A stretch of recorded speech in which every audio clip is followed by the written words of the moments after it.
أيها الناس اعبدوا ربكم الذي خلقكم والذين من قبلكم لعلكم تتقون۔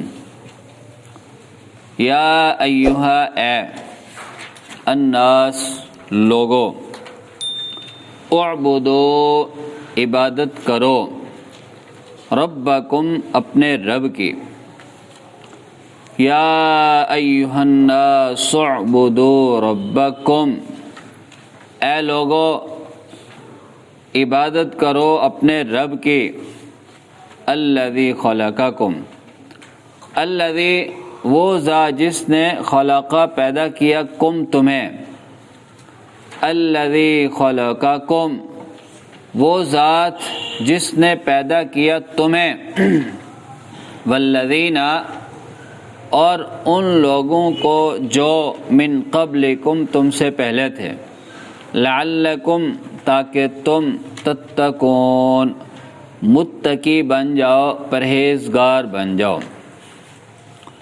یا ایہا الناس اعبدوا ربکم الذی خلقکم والذین من قبلکم لعلکم تتقون، اے لوگو عبادت کرو اپنے رب کی، وہ جس نے پیدا کیا تمہیں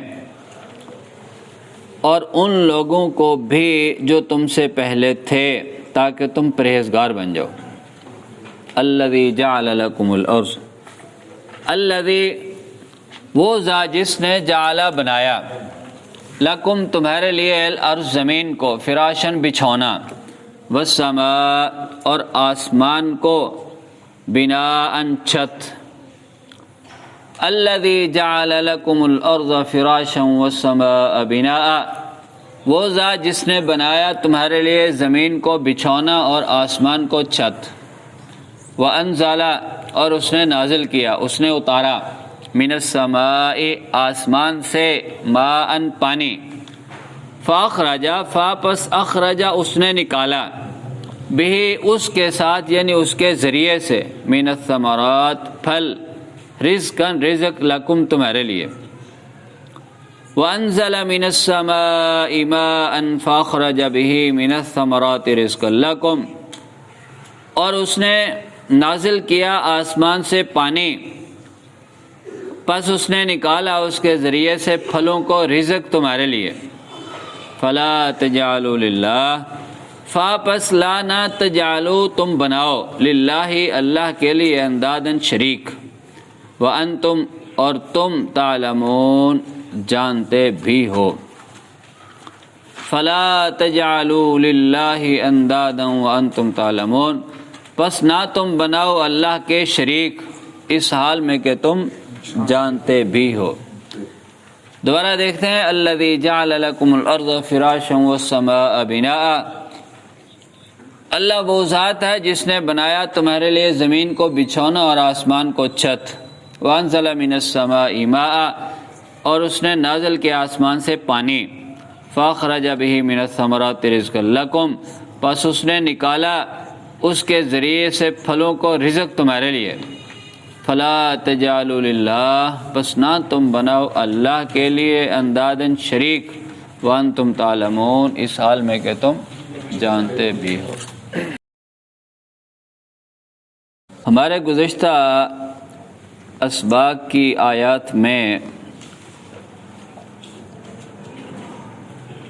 اللہ رب العزت نے قرآن مجید کی عظمت اور اسلام کی شان بیان کی۔ نبی علیہ الصلوۃ والسلام جب مکہ مکرمہ سے مدینہ منورہ تشریف لے گئے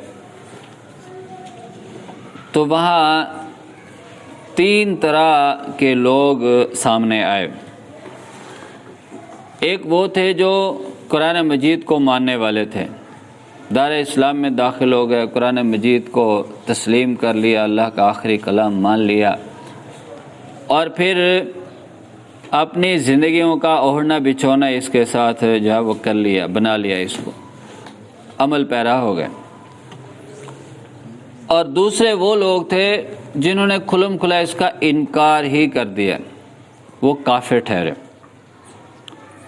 اور تیسرے منافقین تھے جو مفاد پرست تھے، جنہوں نے دونوں طرف سے معاملات درست رکھ کے فائدہ اٹھانے کی پوری کوشش کی، لیکن یہ زیادہ دیر نہ چل سکی۔ اللہ رب العزت نے موقع مناسبت سے ان کی شرارتوں کو بھی بے نقاب کیا اور ان کو دنیا ہی کے اندر ذلت اور رسوائی کا منہ دیکھنا پڑا، اور آخرت کے اندر ان کے لیے دردناک عذاب کا اعلان بھی کر دیا۔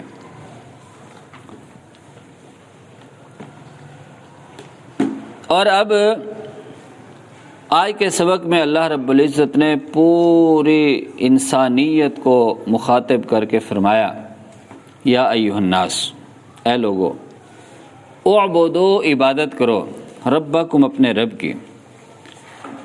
یہاں انسانوں کو یہ بتایا جا رہا ہے کہ تمہاری پیدائش کا مقصد کیا ہے۔ تمہارا دنیا کے اوپر آنے کا مقصد صرف اور صرف اللہ کی عبادت ہے۔ تم یہاں اس دنیا کے اوپر اللہ کی عبادت کرنے کے لیے آئے ہو، تو لہٰذا اے لوگو تم اللہ کی عبادت کرو۔ عبادت کیسے کرنی ہے، اس کی کیا پوزیشن ہونی چاہیے؟ حضرت ابو ہریرہ رضی اللہ تعالیٰ عنہ بیان کرتے ہیں، وہ لمبی حدیث ہے جس میں جبریل امین نے نبی علیہ السلام سے مختلف سوالات کیے تھے۔ ان میں سے ایک سوال یہ بھی کیا تھا کہ مل احسان، احسان کیا ہے؟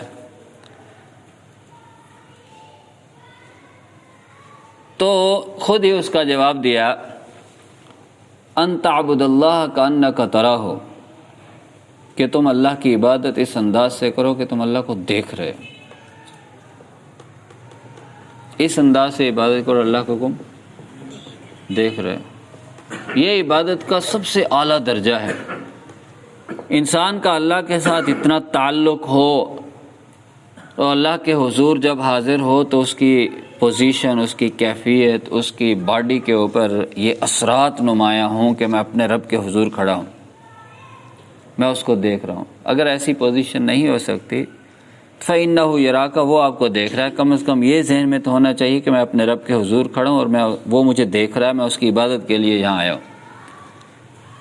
تو یہ جو ریڈار ہر وقت گھومتا ہے، اس کو پھر انسان کنٹرول اس مناسبت سے کر سکتا ہے کہ میں اپنے رب کے حضور کھڑا ہوں اور میں نے یہاں توجہ کرنی ہے، میں نے کیا باتیں کرنی ہے اس سے، کیا میں نے اس کی بڑائی بیان کرنی ہے، کیا میں نے اس سے مانگنا ہے، وہ کم از کم اس کے اوپر تو دھیان ہونا چاہیے۔ اس لیے میں یا ایھا الناس، اے لوگو، اعبدو ربکم، عبادت کرو اپنے رب کی۔ کیوں عبادت کرنی ہے جی؟ کس لیے؟ الذی خلقکم، اس لیے کہ اس اللہ نے تمہیں پیدا کیا ہے، اس نے پیدا کیا اپنی عبادت کے لیے، اور تمہیں بتایا جا رہا ہے کہ تمہاری پیدائش کا مقصد اس کی عبادت ہے۔ اصل تمہارا مقصد، مشن عبادت ہے، اور تمہیں پیدا نہیں کیا والذین من قبلکم، تم سے پہلے جو لوگ تھے ان کو بھی اسی اللہ نے پیدا کیا ہے،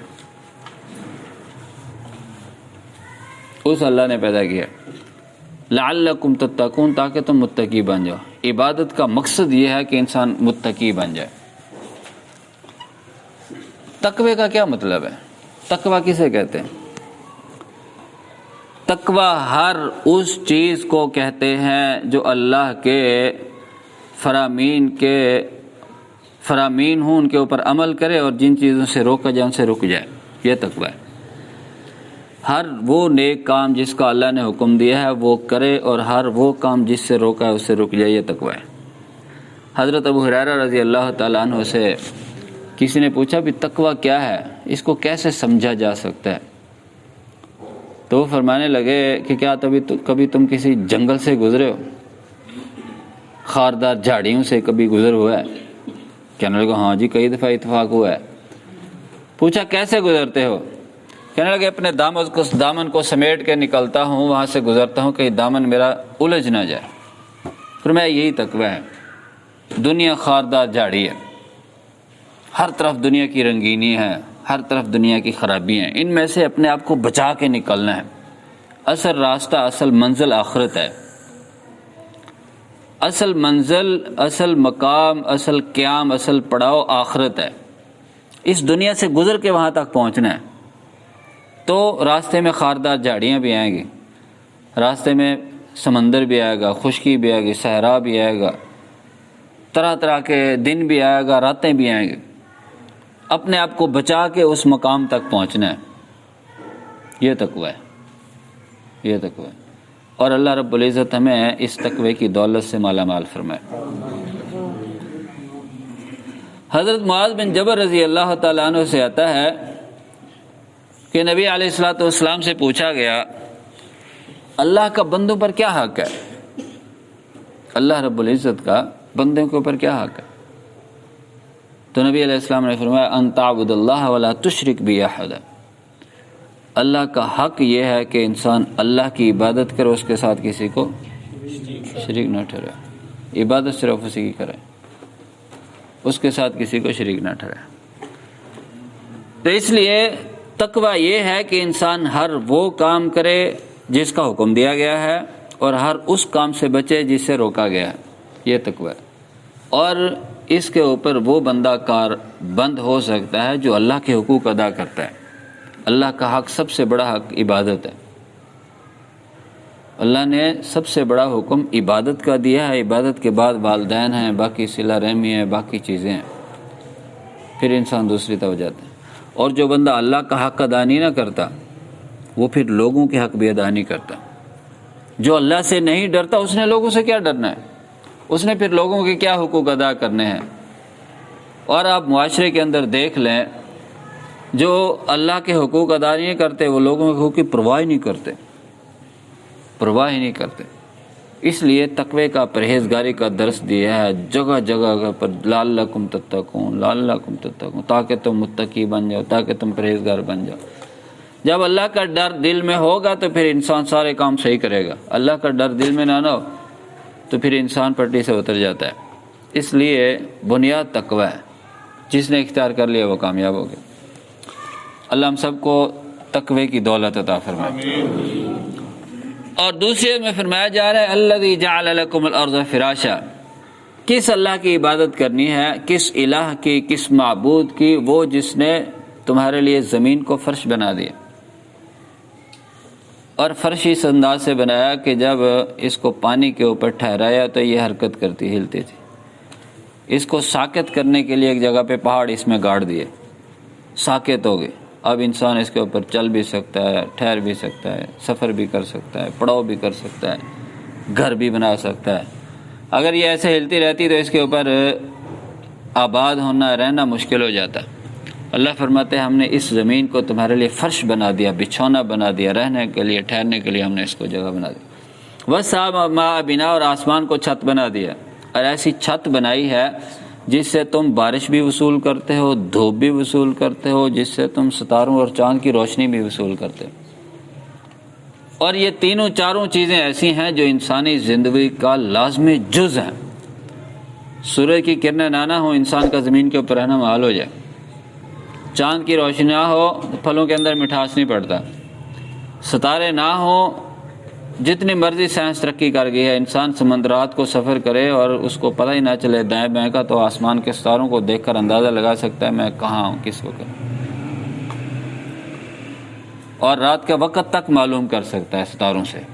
لیکن ہم نے چونکہ شہری زندگی میں آنکھ کھولی، ہمیں ان چیزوں کی پرواہ نہیں ہے، یا کبھی دیکھنے کو محسوس، کبھی اتفاق ہی نہیں ہوا۔ آج جا کے گرمیوں کو کبھی لوڈ شیڈنگ ہو، سب ہر طرف اندھیرا ہو، تو پھر شاید کوئی نظر پڑ جاتی ہے بھی ستارے بھی ہیں، ستارے بھی۔ تو اللہ فرماتے ہیں یہ چیزیں ہم نے تمہاری زندگی کے لیے بہت مفید بنائی ہیں۔ آسمان کو چھت بنا دیا، اس کے اندر ہم نے یہ چیزیں رکھ دیں۔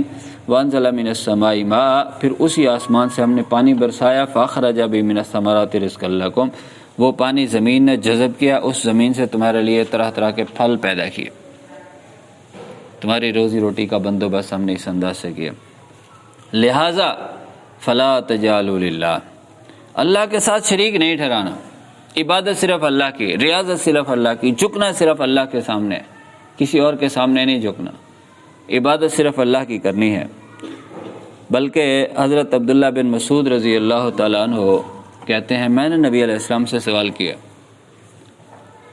میں نے سوال کیا کہ ان من اکبر الکبائر، اللہ کے رسول گناہوں میں سے سب سے بڑا گناہ کون سا ہے؟ سب سے بڑا گناہ؟ تو تو نبی علیہ السلام نے فرمایا ان تجعل للہ ندا وہو خلقک، سب سے بڑا گناہ یہ ہے کہ تو اللہ کے ساتھ شریک ٹھہرا جبکہ اس نے تجھے پیدا کیا۔ دنیا جہان کے بہت گناہ ہیں، سب گناہوں سے بڑا گناہ یہ ہے کہ انسان اللہ کے ساتھ کسی کو شریک بنا لے، جو اختیارات اللہ کے ہیں وہ کسی اور کے اندر مان لے، اللہ کے ساتھ کسی کو شریک بنا لے، یہ سب سے بڑا گناہ ہے۔ پھر میں نے پوچھا ثم من، اللہ کے رسول اس کے بعد بڑا گناہ کون سا ہے؟ نبی علیہ السلام نے فرمایا ان تزانی بحلیلۃ جارک، کہ تو ہمسائے کی بیوی کے ساتھ بدکاری کرے، یہ بہت بڑا گناہ ہے۔ کیوں؟ اس لیے کہ ہمسایوں کے ساتھ آنا جانا رہتا ہے، اس لیے شرک کے بعد بڑا گناہ جو اس حدیث میں بیان کیا گیا ہے وہ یہ ہے کہ انسان اپنے ہمسائے کی بیوی کے ساتھ جو ہے وہ بدکاری کرے۔ تو یہاں فلا تجعلوا للہ اندادا کہا کہ اللہ کے ساتھ کسی کو شریک نہ ٹھہراؤ، کیوں نہیں ٹھہرانا؟ کہ تمہارا خالق وہ ہے، مالک وہ ہے، رازق وہ ہے، مدبر وہ ہے، سب کچھ وہی کرتا ہے، تو پھر تعلق اس کے ساتھ جوڑو، اس کے ساتھ کسی کو شریک نہیں ٹھہرانا۔ وَأَنْتُمْ تَعْلَمُونَ، ساتھ یہ کہہ دیا کہ تم جانتے بھی ہو کہ یہ بت کچھ نہیں کر سکتے، یہ 360 کچھ نہیں کر سکتے، لیکن اس کے باوجود پھر تم اس کے ساتھ شریک بنائی جا رہے ہو۔ اس کا مطلب یہ ہے کہ تم جان بوجھ کر اندھے بنے ہوئے، اور جو جان بوجھ کر اندھا بنتا ہے اللہ رب العزت پھر اس کی رسی ڈھیلی کر دیتے ہیں، پھر ٹھیک ہے ایسے تو ایسے سے، پھر ایسے موقع کے اوپر اس کو پکڑتے ہیں، پھر اس کو توبہ کی توفیق نہیں ہوتی اور وہ ہمیشہ کے لیے جہنم رسید ہو جاتا ہے۔ اللہ ہم سب کو ایسے برے انجام سے محفوظ فرمائے، اللہ ہمیں تقوی کی دولت عطا فرمائے، اللہ رب العزت ہمیں دین اسلام کے اوپر کاربند رکھے، اسی کے اوپر ہمیں چلتا رکھے اور اسی کے اوپر ہمارا جو ہے اختتام ہو۔ سبحانک اللہم و بحمدک اشہد ان لا الہ الا انت استغفرک۔